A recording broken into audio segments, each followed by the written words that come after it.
Bokertov, aujourd'hui, on est 13e jour du Homer. On va étudier page Memzaïn, page 47 de la Gemara Shabbat, 3e chapitre toujours, Perek Kira. Donc là, on est dans un long sujet qui concerne le sujet de Moukhtse. Et ça va être la dernière page de ce chapitre, avant de passer à un autre chapitre, le chapitre 4, Bametovnin, dans la Gemara Shabbat. Alors on en est deuxième ligne. Il y a Amarabi Zera, Amarabi aussi, Amarabi Assi, Amarabi Yochanan, Amarabi Chanina. Donc Rabbi Zera, on Rabbi aussi, on Rabbi Yochanan, on Rabbi Chanina. Dit Amarli Rabbi Romanos. Rabbi Romanos a dit Itirli, li itir Rabbi letaltel.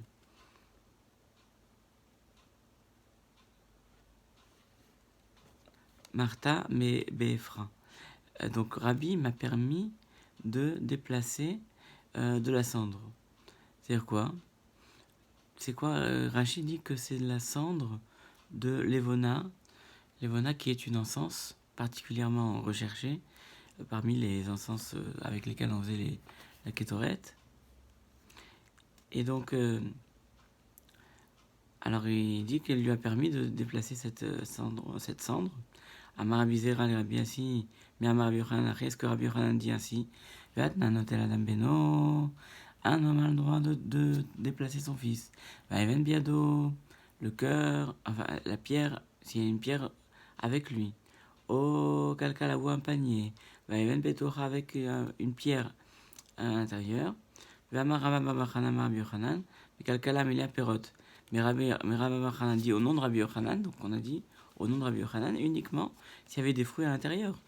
Ah, donc, c'est uniquement dans ce cas-là. Ta'ama des bépérés. C'est uniquement dans le cas où il y avait des fruits qu'on a le droit de déplacer ce panier. Mais il est lépéré. Lo, s'il n'y a pas de fruits, non. Ishtomem, kasha achada. Il s'est arrêté. On a repris le verset de Daniel. Donc, comme dans la Gemara, on adore parler avec les mots de la Bible. Et là, donc, on reprend le passouk de Daniel. Il s'est arrêté. Il est resté blême un petit moment. Amarachanami. Oui, il a dit, oui, effectivement. Ici aussi, des bécartines. Comme il y a cette encens, l'Evona, donc je peux déplacer la cendre du fait qu'il y a l'encens qui est suffisamment importante. Amarabaye, kartine, Berabi, Mirachive. Est-ce que pour Rabbi, est-ce que l'encens est tellement important alors que Rabbi avait été un homme très riche, c'était un rave très très riche, en plus d'être un Tamid Chacham, d'être un grand sage en Torah et d'avoir mis à l'écrit toutes les Mishnayot. Vechi, Tema, et si tu dis Chazul Anim, peut-être que c'est par rapport à des pauvres, oui, là, l'Evona, c'est quelque chose de très important et très cher. Veatania, Bigdanim, Lanim, Bigdashirim, Lachirim. On voit par rapport aux pauvres, les habits des pauvres sont pour les pauvres, au niveau des pauvres, mais les habits des riches doivent être au niveau des riches. C'est-à-dire quoi? Aval d'anim la chérim lo. Mais c'est-à-dire que c'est relativement, c'est-à-dire que on ne peut pas dire que quelque chose soit, comment dire, pour les pauvres. Pour les pauvres, ça concerne les pauvres. Pour les riches, ça concerne les riches. D'accord? Donc, on peut, a priori, on peut pas dire que pour Rabbi, la Levona, c'est rien du tout. Alors que pour les riches, pour Rabbi, la Levona n'a pas tellement de valeur, donc il n'y aurait pas de problème. Il y aura un problème de le porter, parce qu'on ne considérera pas la Levona. Mais pour des gens plus pauvres ou qui ont moins de moyens, la Levona sera peut-être plus important. Amarabaye, mi dedava grave chéri. On considère ça comme le pot de chambre, et comparable au cas du pot de chambre, qu'on a le droit de déplacer dans un cas de nécessité parce que ça sent mauvais. Amarava, acheté tchouvat badavar. Donc, on a donné deux réponses. Chada, grachéri, maïs. Donc, premièrement, c'est vrai que le pot de chambre, on a le droit de le déplacer parce que c'est dégoûtant. Ve'ai lo maïs, alors que dans le cas de l'Evona, c'est pas dégoûtant. Il n'y a pas de problème. Il y a un problème du fait que le Levona en lui-même n'est pas dégoûtant comme le pot de chambre qui est dégoûtant. Viod grave chez le Rei, Miglé, Véamirse. Alors qu'il y a une supériorité du pot de chambre par rapport à l'Evona, que le pot de chambre il est découvert, et celui-là il est couvert. Donc, quand on parle de teshuva de réponse, il y a deux objections à cela. Et là, Rava il dit, qui avinanbe, Rav Nachman, quand on était chez l'objection de Rav Nachman, qui était que Mitaltelin Kanuna, Agav Kitma. Le Kanuna, c'est un appareil qui était disposé à réchauffer. On a le droit de déplacer ce Kanoun du fait de la cendre qu'il y avait dedans. Afalgav Deika Alea Chivré, c'est bien qu'il y avait des débris de bois. Et malgré tout, donc les débris de bois sont moussés. On pouvait déplacer cet appareil, ce Kanoun, pour pendant Shabbat, malgré les bouts de bois qui étaient moussés. Ah, mais tu vas, on objecte là-bas. Mais si par exemple il y avait des débris de mèche, là ce serait interdit de le déplacer. Donc c'est une question, puisqu'on a le droit de le déplacer seulement à certaines conditions apparemment. Amar Abaye, Begilila, Chanou. Ça en fait ça a été enseigné uniquement en Galil. Mais c'est-à-dire que c'était uniquement là-bas qu'on a enseigné. Mais en vérité, pourquoi? Parce que Rachid dit chez Rachuvot Len Shivré Betila, parce que là-bas, les débris de mèches étaient tellement importantes. Pourquoi chez Gadim chez le Pishtan, c'était des mèches de lin qui étaient suffisamment importantes pour être considérées en tant que telles. C'est pour ça que on ne pouvait pas les déplacer par l'intermédiaire du canoun, de l'appareil pour réchauffer. Lévi Vashmuel, Ashkechin, le Rabbi Abi, ou le Ravuna Bachia. Lévi Vashmuel a trouvé chez Rabbi Abi, chez Rabbi Abba et Ravuna Bachia, Davukaime Apitra Debe Ravuna, qu'ils l'ont trouvé devant la porte de Ravuna. Amarleu, Maoul Arzir, Mita Shel Tarsim Beshabbat. Est-ce qu'on a le droit de reconstruire le lit des Tarsim? Ce sont des orfèvres, ceux qui travaillent le cuivre. Est-ce qu'on peut donc reconstruire un lit pareil pendant Shabbat? Un moulet Shapir d'ami, oui, c'est possible. Ataï Kamed Raviuda, Amar Arashmuel, Derwetawi, Amar Chazamita Shel Tarsim, Shabbat Rev Khatat. Ils ont dit au contraire, selon Rav c'est interdit. Et même ils transgressent un interdit de Shabbat. Ils devraient amener même un sacrifice, comme un Khatat, un sacrifice expiatoire, à métiver. Et donc on objecte. Amachazi, Kaneme Nora, Shabbat. Celui qui reconstruit un candélabre pendant Shabbat, il est Chayav Khatat. Kane Saïdinin, Lo Yachazir. Vimirzir Patour Avalasso. Un chandelier avec de la chaux. Saïdin, c'est le cid de ceux qui travaillent la chaux. Il ne devrait pas le reconstruire, mais s'il le reconstruit, c'est uniquement un sort des Rabanan. Comme Rachid le dit. Parce qu'ils enduisent eux-mêmes de la chaux. Et quand ils enduisent de chaux, en bas, Yves Charlot est là avec un katsar, uniquement avec un chandelier uniquement très fin. Chéolaire Magvia Motif Kané Alkané ou Maricho. En fait, c'est pas qu'ils le déconstruisent, c'est pas qu'ils le construisent d'une certaine manière, ils le construisent petit à petit, mais ils ne le détruisent pas. C'est-à-dire que c'est plus facile, une construction un peu plus facile, du fait de la chaux. Donc, dans ce cas-là, particulièrement, c'est Assour des Rabbanan et pas Minatora. À Rabbi Simai Amar Omer, Keren Agula Chayav, Keren Chuta, Patour, pareil aussi. C'est quoi? On considère que c'est un Kiran Agula, c'est sur le pied. Non, c'est ça. C'est une sorte d'arc de. Oui, donc Kiran Agula, ce sont des cornes qui sont faites comme des sortes de flûtes, des instruments de musique qui sont faits par des orfèvres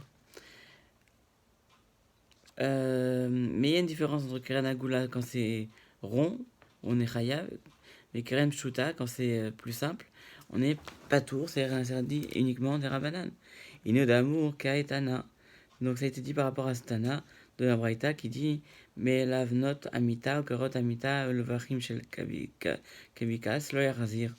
Donc ça aussi, il dit c'est des bois du lit et les pieds du lit. Les vicham chez Lévitas sont des petits bois dans lesquels aussi on sonne dedans. Là aussi, donc, on n'a pas le droit de les reconstruire, mais s'il les a reconstruits, c'est pas tout Avalassour. C'est interdit par les Rachamim. Vélo Itka, il doit pas sonner. Veimtaka Chayav Ratat. Pourquoi c'est interdit de les utiliser? Parce qu'il sonne dedans. Et s'il a sonné, il est Chayav Ratat, c'est interdit par la Torah. Donc Rashba Gomer, alors on va voir donc une distinction sur l'interdiction de la reconstruction d'un objet qui était démontable. Alors Rashba Gomer, Imayarafu Imutar, s'il était c'était un objet qui était faiblement fixé, c'est permis. Berachama Amar, Mita Galila Ava, Madrele Bioma Tava, par exemple, le lit des Galiléens, des Galinétas, c'était un lit qui était facilement démontable et facilement remontable, donc on pouvait même le mettre à Yom Tov. Amar Léo, les Rabbanan, a dit à Rabbin, Maïdater, Binyan, Minatzadou, est-ce que ça s'appelle une construction différente d'habitude? Nidé Isura Oraita, Lika Isura de Rabbanan, Lika. Malgré tout, même si c'est pas interdit de la Torah, c'est interdit par les Ramim. Amarle, Anna, Kerashba, Xurale, Damar, Imaï, Rafoui, Moutar, que si c'était pas faiblement fixé, c'est permis. Donc on voit qu'il y a une différence de savoir comment reconstruire un ustensile pendant Shabbat. Si c'était par exemple reconstruire des choses qui se fixent facilement comme des Legos, alors là, il n'y a aucun problème. Si c'est fixé avec des vis, etc., tout le monde c'est interdit. Mais maintenant, si c'est intermédiaire, ni l'un ni l'autre, c'est pas vraiment fixé avec des vis, mais c'est fixé fortement, au point que ça demande un effort à dévisser, enfin à remonter et à démonter. Là, il y a une marloquette, une discussion, qui est donc la discussion dans l'Igmara. Il y a donc un avis qui dit que c'est interdit, un avis qui dit que c'est permis. La dernière Mishnah du Pérec, Notin Kelita Hataner, les Kaben Tzotzot. Donc c'est une Mishnah qu'on a déjà vue. On dit qu'on a le droit de mettre un ustensile en dessous, une bougie, pour récupérer les étincelles. Puis l'eau est mais pas avec de l'eau. Puis Nesho Mechavé, parce que s'il met de l'eau, il éteint les étincelles. Et Gmara Diva, comme tel Kelimechano, dans ce cas-là, il fixe un keli, un ustensile de sa place, en fait, il ne pourra pas l'utiliser. Et donc, ça devient une interdiction. Et c'est qu'il ne pourra plus l'utiliser du tout, parce qu'il devient, comme dit Rashi, basis lenitzotzot, une base interdite pour les étincelles. Il considère les étincelles comme la priorité et l'ustensile en minorité. L'ustensile comme moins important. Amaravuna, Beri de Ravishmal, Nitzotzot, Envain Mamash. Les Nitzotzot ne sont pas des choses facilement qu'on peut pas attraper, quoi. Ce pas des choses qui s'attrapent, qui sont dans l'air, donc on considère qu'on les voit pas. Et donc c'est pour ça que on a le droit de mettre un ustensile pour récupérer ces étincelles. Loïten Betochomaim, Ibneshu, Mechabe. Par contre, on ne mettra pas de l'eau, parce qu'il risque d'éteindre les étincelles. Limatnan, Tama, Kerabi aussi. Disons que notre Mishnah, elle va comme Rabbi aussi. Damar, Gorem, Lekibou, Yassour. Que si on va créer quelque chose qui va éteindre indirectement le feu, c'est interdit. Pétis Béra, et c'est logique. Pourquoi est mort Damar, Rabbi aussi? Péchat, Bérev, Shabbat. Parce que aussi pense que c'est Shabbat. Mais est-ce que c'est veille de Shabbat? S'il a mis veille de Shabbat, est-ce que ce sera interdit? Et si effectivement que c'est uniquement Shabbat,